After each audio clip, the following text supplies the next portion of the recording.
ಪ್ರಭು ಯೇಸುವಿನಲ್ಲಿ ನನ್ನ ಪ್ರಿಯ ಸಹೋದರನೇ, ಸಹೋದರಿಯೇ, ದೇವರ ಮಗನೇ, ದೇವರ ಮಗಳೇ, ಎಂತಹ ಅನುಗ್ರಹಭರಿತವಾದ ಸಮಯ. ದೇವರ ಪ್ರೀತಿ, ದೇವರ ಕೃಪೆ ನಮ್ಮಲ್ಲಿ ತುಂಬಿಕೊಳ್ಳುವಂತಹ ಸಮಯ. ಓ ನನ್ನ ಸಹೋದರಿಯೇ, ಓ ನನ್ನ ಸಹೋದರನೇ, ಒಂದು ಕ್ಷಣ ನೀ ಚಿಂತಿಸು.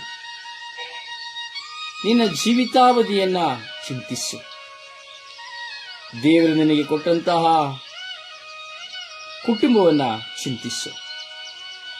ದೇವರು ನಿನ್ನೊಂದಿಗಿದ್ದು ನಿನ್ನಲ್ಲಿ ಮಾಡುತ್ತಿರುವಂತಹ ಮಹತ್ಕಾರ್ಯಗಳನ್ನು ಚಿಂತಿಸು.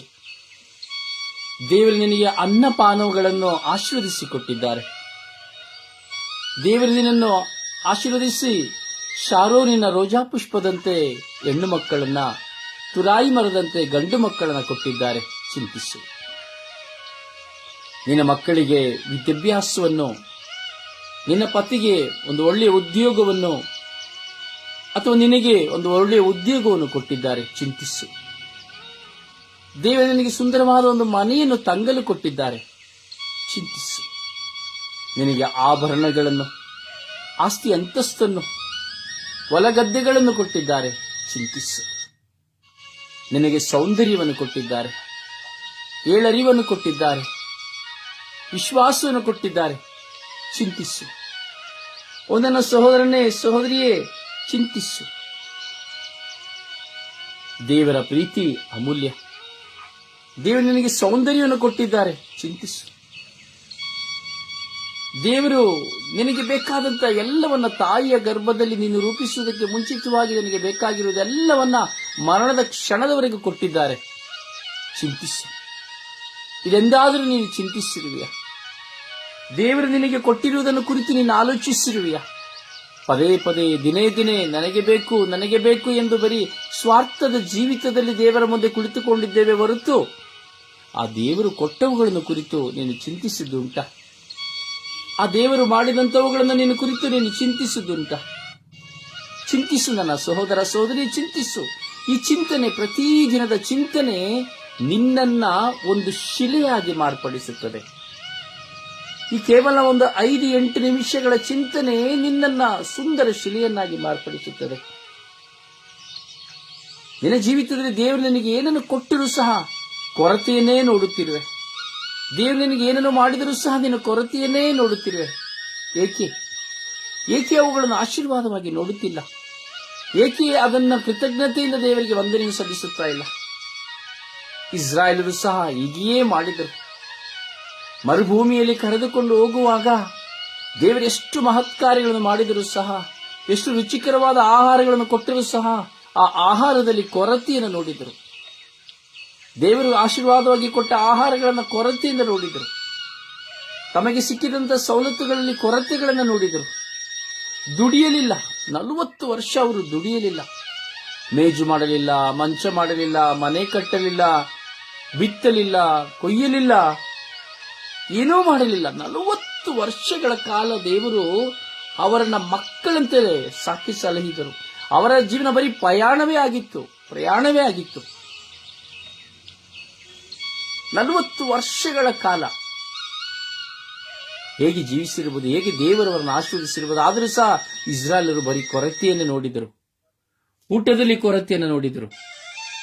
ಹೌದು ಪ್ರಿಯರೇ, ಊಟದಲ್ಲಿ ಕೊರತೆಯನ್ನು ನೋಡಿದರು. ಎಲ್ಲದರಲ್ಲಿಯೂ ಕೊರತೆಯನ್ನೇ ನೋಡಿದರು ಅವರು.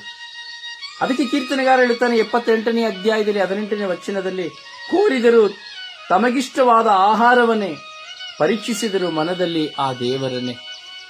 ತಮಗಿಷ್ಟವಾದಂತಹ ಊಟವನ್ನೇ ಕೇಳ್ತಾ ಇದ್ರು ಅವರು. ಬರೀ ಊಟದ ಬಗ್ಗೆನೇ ಕಾಳಜಿ ಇತ್ತು ಅವರಿಗೆ. ಇವತ್ತು ನೋಡಿ, ಬರೀ ಊಟದ ಬಗ್ಗೆ ಕಾಳಜಿ. ನಾನು ಏನ್ ತಿನ್ನೋದು, ಏನ್ ಮಾಡೋದು, ನಾಳೆ ಏನ್ ಮಾಡೋದು, ನಾಡಿದ್ದೇನ್ ಮಾಡೋದು, ಕ್ರಿಸ್ಮಸ್ ಬರ್ತಾ ಇದೆ, ಕ್ರಿಸ್ಮಸ್ಗೆ ಏನ್ ಮಾಡೋದು, ಈಸ್ಟರ್ ಬರ್ತಾ ಇದೆ, ಈಸ್ಟರ್ಗೆ ಏನ್ ಮಾಡೋದು, ಆಗಲೇ ಊಟದ ಬಗ್ಗೆಯೇ ಚಿಂತನೆ. ಚಿಕನ್ ಮಾಡದ, ಮಟನ್ ಮಾಡದ, ಪೋರ್ಕ್ ಮಾಡದ, ದುಕ್ರಮಸ್ ಮಾಡದ, ಅದು ಮಾಡದ, ಇದು ಮಾಡದ, ಏನು ಮಾಡೋದು, ಇದೇ ಚಿಂತನೆ. ಊಟದ ಬಗ್ಗೆಯೇ ಚಿಂತನೆ. ಒಂದು ಔತಣವನ್ನು ಮಾಡಿದರೂ ಊಟದ ಬಗ್ಗೆಯೇ ಚಿಂತನೆ. ಹಬ್ಬ ಮಾಡಿದರೂ ಊಟದ ಬಗ್ಗೆ ಚಿಂತನೆ. ಮನೆಯಲ್ಲಿದ್ದರೂ ಊಟದ ಬಗ್ಗೆ ಚಿಂತನೆ. ಬೆಳಿಗ್ಗೆ ಊಟದ ಚಿಂತನೆ, ಮಧ್ಯಾಹ್ನ ಊಟದ ಚಿಂತನೆ, ರಾತ್ರಿ ಊಟದ ಚಿಂತನೆ, ಮಧ್ಯರಾತ್ರಿಯಲ್ಲೂ ಊಟದ ಚಿಂತನೆ. ಮಿತ್ರರೊಂದಿಗೆ ಸೇರಿದರೆ ಊಟದ ಚಿಂತನೆ. ಅಂದರೆ ಮನುಷ್ಯ ಊಟಕ್ಕೆ ಮಾತ್ರ ಈ ದಿನಗಳಲ್ಲಿ ಪ್ರಧಾನ ಸ್ಥಾನವನ್ನು ಕೊಡುತ್ತಾ ಇದ್ದಾನೆ. ದೇವರನ್ನ ಕೊರತೆಯನ್ನ ನೋಡುತ್ತಾನೇ ಇದ್ದಾನೆ. ನೋಡುತ್ತಲೇ ಇದ್ದೇವೆ ಪ್ರಿಯರೇ, ನೋಡುತ್ತಲೇ ಇದ್ದೇವೆ. ದೇವರಲ್ಲಿ ಮನಸ್ಸಿನಲ್ಲಿ ದೇವರನ್ನ ಪರೀಕ್ಷಿಸ್ತಾನೆ ಇದ್ದೇವೆ. ನಮಗಿಷ್ಟ ಬಂದ ಆಹಾರನೇ ಬೇಕು, ಅದಕ್ಕಾಗಿಯೇ ಹೋರಾಟ, ಅದಕ್ಕಾಗಿಯೇ ಕಚ್ಚಾಟ, ಅದಕ್ಕಾಗಿಯೇ ಒಡೆದಾಟ, ಅದಕ್ಕಾಗಿಯೇ ಬಡದಾಟ. ಇದು ಸರಿ ಇಲ್ಲ, ಅದು ಸರಿ ಇಲ್ಲ, ಅದು ತಂದು ಕೊಡ್ಲಿಲ್ಲ, ಇದು ತಂದು ಕೊಡ್ಲಿಲ್ಲ, ಅದನ್ನ ಮಾಡಬೇಕಿತ್ತು, ಇದನ್ನ ಮಾಡಬೇಕಾಗಿತ್ತು, ಈ ಆಹಾರ ರುಚಿ ಇಲ್ಲ, ಆಹಾರ ರುಚಿ ಇಲ್ಲ. ಬರೀ ಇದುವೇ ಹೋರಾಟ ಆಗಿ ಹೋಗಿದೆ. ಚಿಂತಿಸು ನನ್ನ ಸಹೋದರ ಸಹೋದರಿ, ಚಿಂತಿಸು. ನಿನ್ನ ಜೀವಿತದಲ್ಲಿ ಕೇವಲ ಊಟದ ರುಚಿಗಾಗಿ ನೀನು ಜೀವಿಸುತ್ತಾ ಇರುವೆಯಾ, ಅಥವಾ ದೇವರನ್ನ ಪದೇ ಪದೇ ಪದೇ ಪದೇ ಪರೀಕ್ಷಿಸುತ್ತಿರುವೆಯಾ, ಅಥವಾ ನಿನ್ನ ದೇವರು ಮಾಡಿದ ಎಲ್ಲವನ್ನು ಸ್ಮರಿಸಿ ನೀನು ಕೃತಜ್ಞತೆಯನ್ನು ಸಲ್ಲಿಸುತ್ತಿರುವೆಯಾ? ಚಿಂತಿಸು, ಚಿಂತಿಸು ನನ್ನ ಸಹೋದರ ಸಹೋದರಿ, ಚಿಂತಿಸು, ಚಿಂತಿಸು. ಈ ಚಿಂತನೆಗಳು ನೀನು ರೂಪಾಂತರಗೊಳ್ಳುವಂತೆ ಮಾಡುತ್ತದೆ. ನನ್ನ ಅನ್ನಪಾನಗಳೆಲ್ಲ ಶ್ರೇಷ್ಠ, ದೇವರ ಕೃಪೆಯೇ ಶ್ರೇಷ್ಠ. ದೇವರ ಕೃಪೆಯ ಮೂಲಕವಾಗಿ ನಿನ್ನ ಅನ್ನಪಾನಗಳು ಆಶೀರ್ವದಿಸಲ್ಪಡುವುದು. ಚಿಂತಿಸು. ಕೇವಲ ಒಂದು ಕ್ಷಣಕ್ಕೆ ಚಿಂತಿಸಿ ಮರೆತು ಬಿಡಬೇಡ, ಪ್ರಯೋಜನವಿಲ್ಲ. ಚಿಂತಿಸು. ಕೀರ್ತನೆಗಾರ 78ನೇ ಅಧ್ಯಾಯ 18ನೇ ವಚನ, ಕೋರಿದರು ತನಗಿಷ್ಟವಾದ ಆಹಾರವನ್ನೇ, ಪರೀಕ್ಷಿಸಿದರು ಮನದಲ್ಲಿ ಆ ದೇವರನ್ನೇ. ಪ್ರಭುವಿನ ವಾಕ್ಯ.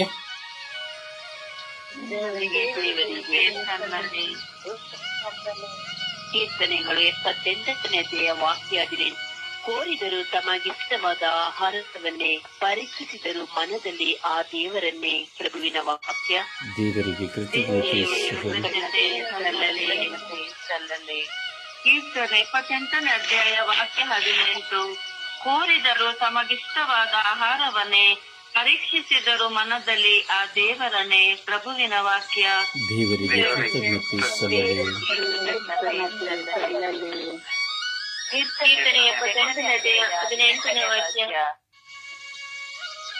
ಕೋರಿದರು ತನಗಿಷ್ಟವಾದ ಆಹಾರವನ್ನೇ, ಪರೀಕ್ಷಿಸಿದರು ಮನದಲ್ಲಿ ಆ ದೇವರನ್ನೇ. ಪ್ರಭುವಿನ ವಾಕ್ಯವಿದು. ದೇವರಿಗೆ ಕೃತಜ್ಞತೆ ಸಲ್ಲಲಿ. ಕೀರ್ತನೆ 78ನೇ ಅಧ್ಯಾಯ 18ನೇ ವಾಕ್ಯ. ಕೋರಿದರು ತಮಗಿಷ್ಟವಾದ ಆಹಾರವನ್ನೇ, ಪರೀಕ್ಷಿಸಿದರು ಮನದಲ್ಲಿ ಆ ದೇವರನ್ನೇ. ಪ್ರಭುವಿನ ವಾಕ್ಯವಿದು.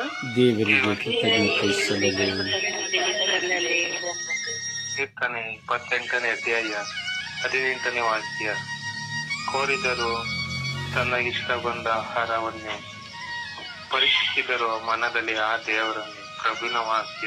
ದೇವರಿಗೆ ಕೃತಜ್ಞತೆ ಸಲ್ಲಲಿ. ಅಪ್ಪ ತಂದೆಯೇ, ಓ ನನ್ನ ದೇವರೇ, ಓ ನನ್ನ ರಾಜರೇ, ಓ ನನ್ನ ಪ್ರಭುವೇ, ಓ ನನ್ನ ಗುರುವೇ, ಓ ನನ್ನ ಯೇಸುವೇ, ಪವಿತ್ರಾತ್ಮರೇ, ನಿಮಗೆ ಸ್ತೋತ್ರ. ಹೌದು ಸ್ವಾಮಿ, ದಿನವೆಲ್ಲ ಅನ್ನಪಾನವನ್ನೇ ಕುರಿತು ಚಿಂತಿಸುತ್ತೇವೆ, ಹಾಗೂ ಮನದಲ್ಲಿ ನಿಮ್ಮನ್ನೇ ಪರೀಕ್ಷಿಸುತ್ತೇವೆ. ದೇವರು ನನ್ನೊಡನೆ ಇದ್ದಿದ್ದರೆ ಎಷ್ಟು ಚೆನ್ನಾಗಿರುತ್ತಾ ಇತ್ತು. ದೇವರು ನನ್ನೊಂದಿಗೆ ಇದ್ದರೆ ನನಗೆ ಬೇಕಾದದ್ದು ಸಿಗ್ತಾ ಇತ್ತು.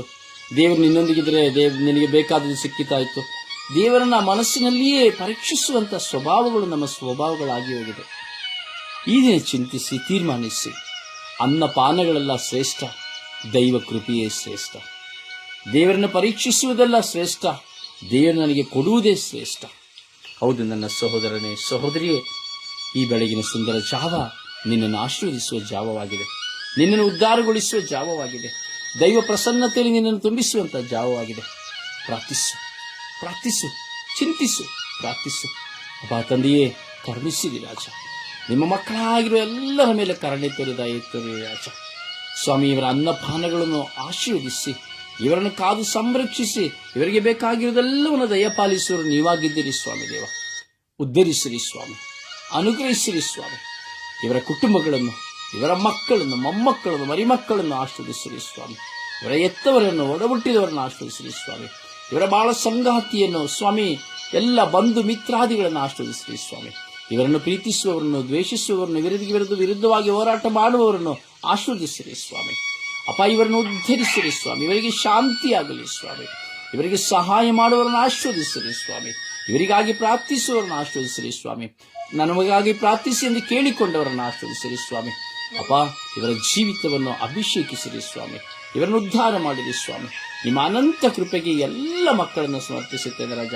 ಈ ಚಿಂತನೆಯಲ್ಲಿ ಒಂದಾಗಿ ಪ್ರಾರ್ಥಿಸಿರುವಂತಹ ಎಲ್ಲ ಮಕ್ಕಳನ್ನು ತಲೆಯಿಂದ ಪಾದದವರೆಗೆ ನಿಮ್ಮ ಪರಿಶುದ್ಧ ರಕ್ತಕ್ಕೆ ಒಪ್ಪಿಸಿಕೊಡುತ್ತಾ ಪಿತ್ತ, ಸುತ್ತ ಮತ್ತು ಪವಿತ್ರಾತ್ಮರ ನಾಮದಲ್ಲಿ ಪ್ರಾರ್ಥಿಸಿದ್ದೇನೆ ಜೀವನವುಳ್ಳ ತಂದೆಯೇ, ಆಮೇನ್.